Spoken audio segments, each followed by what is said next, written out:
Imagine waking up one morning and nothing works. Your phone is dead, the lights won't turn on, the fridge is silent, and your car won't even start. No alerts, no news, no warning. Just silence. What's happened? A high-altitude electromagnetic pulse, an EMP, has been detonated over the country. In less than a second, modern society as we know it is crippled. The grid is down permanently. This isn't science fiction anymore.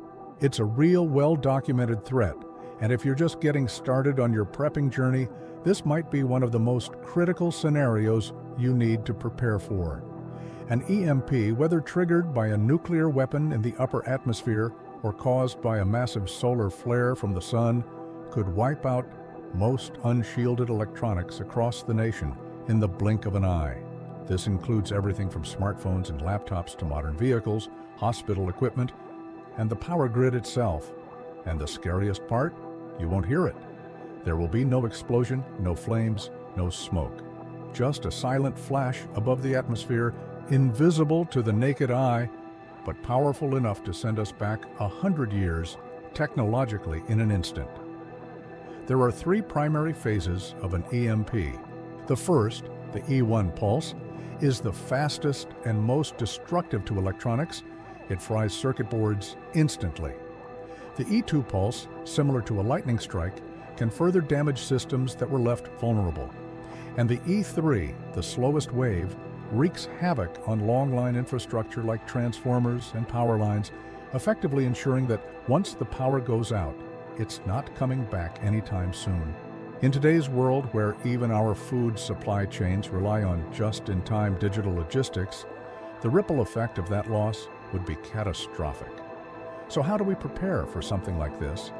The key is to act now, while the grid is still up and the shelves are still stocked. Preparedness starts with mindset. You don't need to live off-grid or own a bunker in the woods. You need knowledge, a plan, and the right tools. Start simple.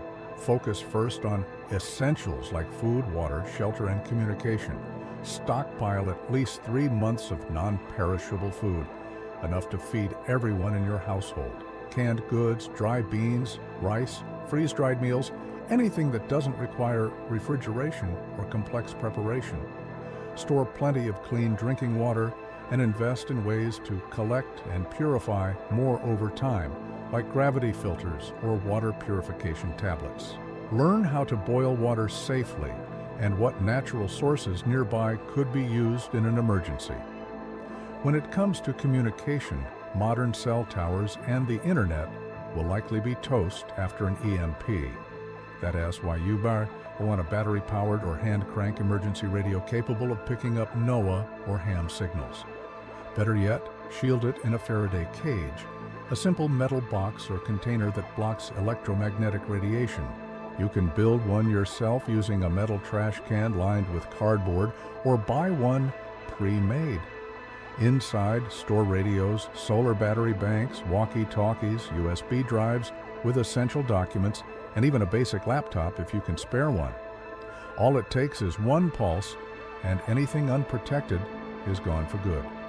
Cash is another thing to think about. ATMs and banks won't function. Have physical money set aside, preferably in small denominations.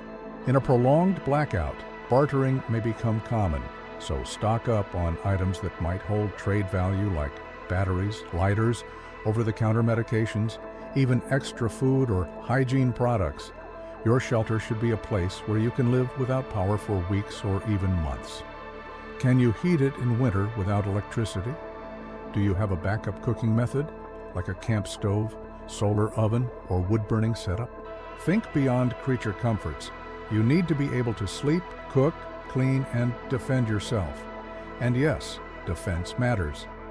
In the absence of law enforcement, some areas could quickly turn dangerous. Depending on your local laws and comfort level, look into self-defense tools and learn how to use them responsibly. Prepping isn't about paranoia. It's about being ready when others aren't.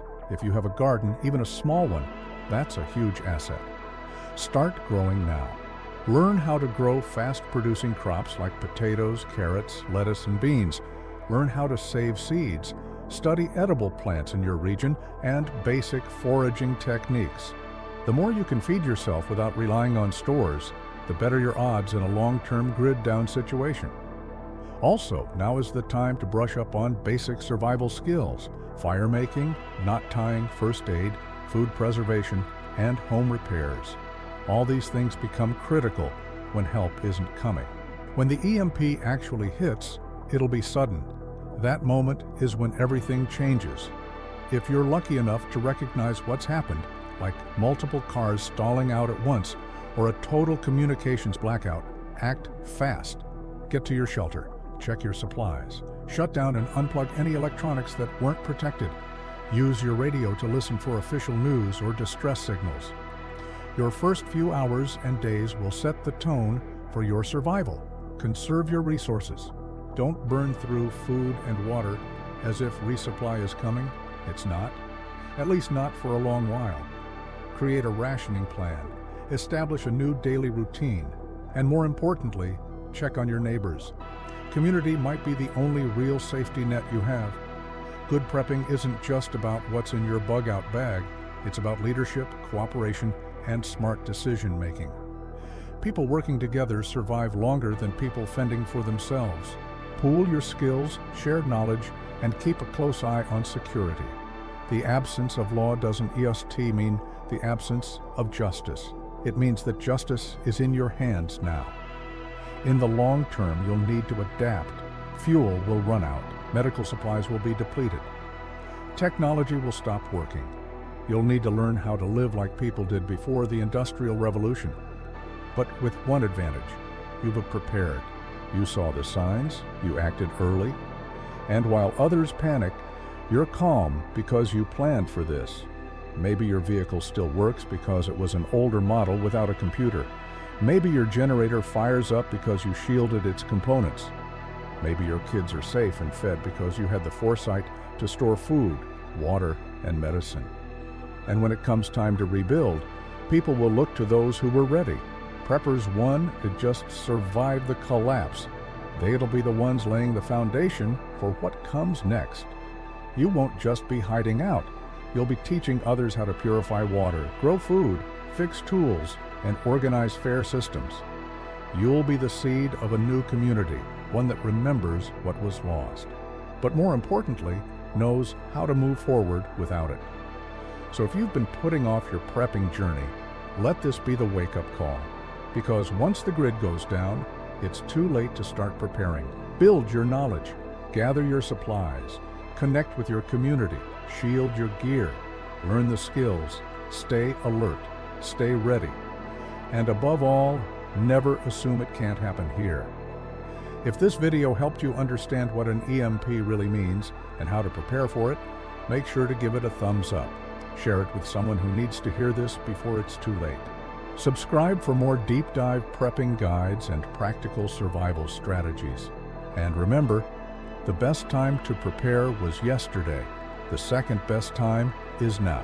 Stay sharp, stay safe, and I'll see you in the next one.